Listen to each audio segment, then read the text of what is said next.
जय हिंद मेरे प्यारे साथियों। आज की इस वीडियो में हम 5 जनवरी 2021 के महत्वपूर्ण करंट अफेयर के बारे में चर्चा करेंगे। चलिए शुरू करते हैं। आज का पहला प्रश्न है, भारतीय निर्वाचन आयोग ने उप चुनाव आयुक्त किसे बनाया है? तो नए उप चुनाव आयुक्त कौन बने हैं? उमेश सिन्हा जी। भारतीय स्टील प्राधिकरण ने किसे पहली महिला अध्यक्ष के रूप में नियुक्त किया है? तो steel authority of India limited की पहली महिला अध्यक्ष कौन बनी है? सोमा मंडल। सोमा मंडल उनका नाम है। हाल ही में पी रवि कुमार को किस राज्य का मुख्य सचिव नियुक्त किया है? तो कर्नाटक राज्य का। ये प्रश्न हम आपको एक बार बता चुके हैं। चलिए इसको फिर ले लेते हैं। हाल ही में महाराष्ट्र के किस आदिवासी शहर ने मिनी महाबलेश्वर का टैग अर्जित किया है? तो उस आदिवासी शहर का नाम क्या है? जौहर। पुस्तक योर बॉडी योर ट्रीजर के लेखक कौन है? तो सेंड्रा ओरिलाना जो यूएसए की हैं। अगला प्रश्न है, सर्बिया में व्यक्तिगत कुश्ती विश्व कप में अंशु मलिक ने कौन सा पदक जीता है? तो अंशु मलिक ने रजत पदक जीता है। प्रधानमंत्री आवास योजना शहरी के क्रियान्वयन में उत्कृष्ट प्रदर्शन के लिए किस राज्य को दूसरी बार प्रथम स्थान प्राप्त हुआ है? तो उत्तर प्रदेश को प्रथम स्थान मिला है। मुंबई अचीवर्स अवार्ड 2020 में असली सुपर हीरो अवार्ड से किसे सम्मानित किया गया है? तो सोनू सूद जी को। केंद्र सरकार ने स्ट्रीट वेंडर्स को डिजिटल पेमेंट के लिए जागरूक करने के लिए कौन सा अभियान शुरू किया है? तो उस अभियान का नाम है मैं भी डिजिटल। एक जिला एक शिल्प नामक अभियान किस राज्य ने शुरू किया है? तो एक जिला एक शिल्प अभियान जो है वो मध्य प्रदेश सरकार ने शुरू किया है। श्री राम मंदिर की नींव का निर्माण किस दिन से शुरू किया जाएगा?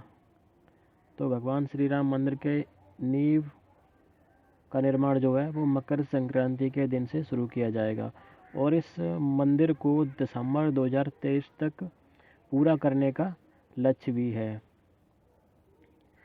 हाल ही में किस राज्य सरकार ने कोविड योद्धाओं के सम्मान में एक स्मारक स्थापित करने का निर्णय लिया है? तो उस राज्य का नाम है उड़ीसा। अगला प्रश्न है, हाल ही में किस बैंक ने खुदरा ग्राहकों को लोन देने के लिए डिटेल लैंडिंग प्लेटफॉर्म शुरू किया है? तो उस बैंक का नाम है बैंक ऑफ बड़ौदा। अगला प्रश्न है, हाल ही में IAF ई गवर्नेंस पोर्टल का उद्घाटन किसने किया है? तो IAF ई गवर्नेंस पोर्टल का उद्घाटन जो है RKS भदौरिया ने किया है। हाल ही में किस राज्य के मुख्यमंत्री ने मोबाइल ऐप डिजी नेस्ट लॉन्च किया है? तो पंजाब राज्य ने लॉन्च किया है डिजी नेस्ट ऐप। अमेरिकी राष्ट्रपति ने H1 वीज़ा के साथ अन्य विदेशी कार्य वीज़ा पर लगे प्रतिबंधों को कितने दिनों के लिए बढ़ा दिया है? तो 3 महीने के लिए बढ़ा दिया है। अगला प्रश्न, भारत के 67वें ग्रैंड मास्टर कौन बने हैं? तो उनका नाम है लियोन मेंडोका। वी रामगोपाल राव समिति जो हाल ही में चर्चा में रही थी वो किससे संबंधित है? तो उसका संबंध जो है IIT में छात्रों के प्रवेश और संकाय भर्ती में आरक्षण से संबंधित है। हाल ही में इंदिरा ओशिवैनियूर का निधन हुआ है। वे कौन थी? तो वे ब्रॉडकास्टर थी। अभी हाल ही में किस वरिष्ठ कांग्रेसी नेता का 86 वर्ष की उम्र में 2 जनवरी को निधन हो गया है? तो पूर्व केंद्रीय मंत्री श्री बूटा सिंह जी का निधन हो गया है। अगला प्रश्न है,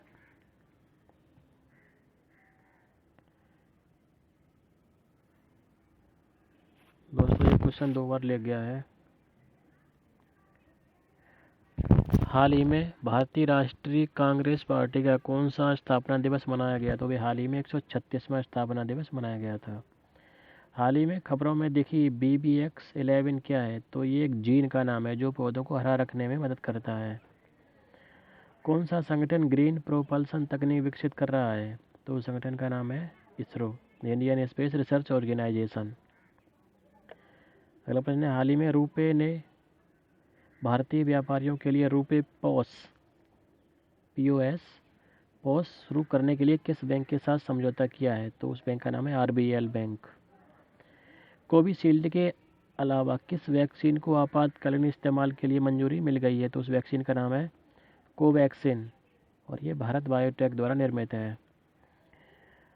भारत किस परिषद का अस्थायी सदस्य बन गया है? तो संयुक्त राष्ट्र सुरक्षा परिषद का अस्थायी सदस्य बन गया है, जो 2 सालों के लिए बनेगा। IDBI new federal life insurance company में अपनी कितने प्रतिशत की हिस्सेदारी एगीज को बेची है? तो IDBI new federal life insurance company में जो है हिस्सेदारी कितनी बेची गई है?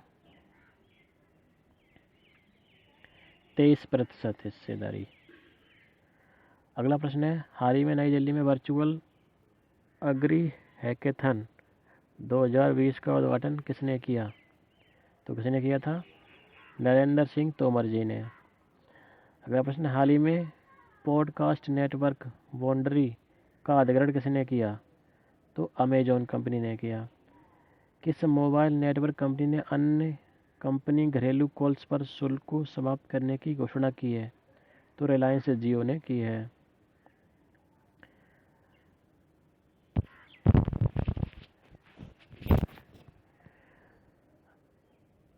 रक्षा मंत्रालय ने किस सुरक्षा कंपनी को ग्रीन चैनल का दर्जा दिया है? तो L&T डिफेंस जो है उसको ग्रीन चैनल का दर्जा दिया है। अगला प्रश्न है, हाल ही में test prep startup NeoStencil का अधिग्रहण किसने किया? तो उसका अधिग्रहण जो है अनअकैडमी ने किया है।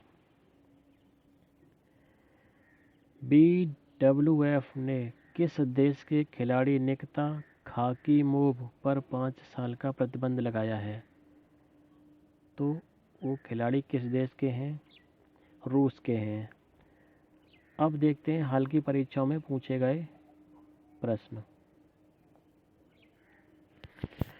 SSC 2020 की परीक्षा में पूछा गया था कि भारत के किस रेलवे जोन को भारत का पहला ऊर्जा तटस्थ जोन घोषित किया है? तो उस रेलवे का नाम है दक्षिण मध्य रेलवे। अगला प्रश्न है, विश्व भाषा डेटाबेस एथनोलॉग संस्था के 22वें संस्करण के तहत वर्ष 2019 में विश्व की तीसरी सबसे अधिक बोली जाने वाली भाषा कौन सी है? ये उत्तराखंड की परीक्षा में पूछा गया था। तो मोस्ट स्पोकन लैंग्वेज के अंतर्गत पहली भाषा कौन सी है? इंग्लिश है। दूसरे स्थान पर है चीन की भाषा मंदारिन, तीसरे स्थान पर अपनी हिंदी और 7वें स्थान पर रही है बंगला। अगला प्रश्न इम्पोर्टेंट है, ये दोबारा फिर से पूछे जाने की संभावना है इसकी। गोधन न्याय योजना कहाँ शुरू की गई? तो गोधन न्याय योजना जो है वो छत्तीसगढ़ राज्य में शुरू की गई। इसका उद्देश्य क्या था शुरू करने का? तो पशुपालन को बढ़ावा देने के लिए। अगला क्वेश्चन है, 2020 में होने वाले मोबाइल वर्ल्ड कांग्रेस सम्मेलन 2020 को रद्द कर दिया गया। इस सम्मेलन का आयोजन कहाँ होना था? तो इसका आयोजन जो है स्पेन के बार्सिलोना में होना था। तो इसको रद्द करने का कारण क्या था? तो कोविड-19 इसका कारण था। और अब ये फिर से 2021 में होगा और कहाँ होगा? वहीं बार्सिलोना में ही आयोजित होगा। ठीक है दोस्तों, तो अगर आपको हमारी वीडियो पसंद आ रही है तो आप इसको लाइक कीजिए और कोई सुझाव है तो अपना कमेंट बॉक्स में लिखें। और इसकी PDF जो है आपको व्हाट्सएप ग्रुप पर हम निरंतर दे रहे हैं, आप व्हाट्सएप ग्रुप से भी जुड़ सकते हैं। ठीक है दोस्तों, तो आज की इस वीडियो में इतना ही। नमस्कार, जय हिंद, जय भारत।